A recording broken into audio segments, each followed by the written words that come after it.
কখনো ভেবেছিলেন একজন তরুণ ক্রিকেটার যার প্রথম ইনিংসেই 4টি উইকেট, অথচ নিজেই বলছেন আমি নিশ্চিত নই পরের ম্যাচে খেলতে পারবো কিনা? এটাই বাস্তবতা, এটাই কঠিন লড়াইয়ের আসল চেহারা। আমরা সবাই চাই সুযোগ, কিন্তু কেউ দেয় না নিশ্চয়তা। আর সেই অনিশ্চয়তার মাঝেই নিজেকে প্রমাণ করতে হয়, একদম আকাশদ্বীপের মতো।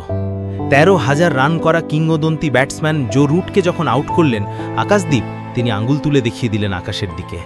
না, সেটা অহংকার নয়, সেটা ছিল আত্মবিশ্বাসের ঘোষণা। আমি এখানে থাকতে এসেছি।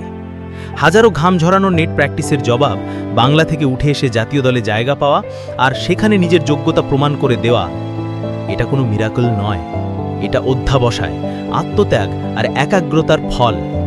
আকাশদ্বীপ জানে প্রতিটি ম্যাচেই প্রমাণ করতে হবে নিজেকে, কারণ প্রতিযোগিতা কঠিন। বুমরা, সিরাজের মতো তারকার পাশে টিকে থাকতে গেলে শুধু প্রতিভা নয়, চাই ধারাবাহিকতা ও মানসিক দৃঢ়তা। আর ঠিক সেই কাজটাই করেছে বাংলার এই তরুণ, যে চায় নিজের জায়গাটা তৈরি করতে, বিশ্বাস রাখতে চায় নিজের যোগ্যতার ওপর। তুমি যদি আজ কোথাও সুযোগ না পাও, হতাশ হয় না।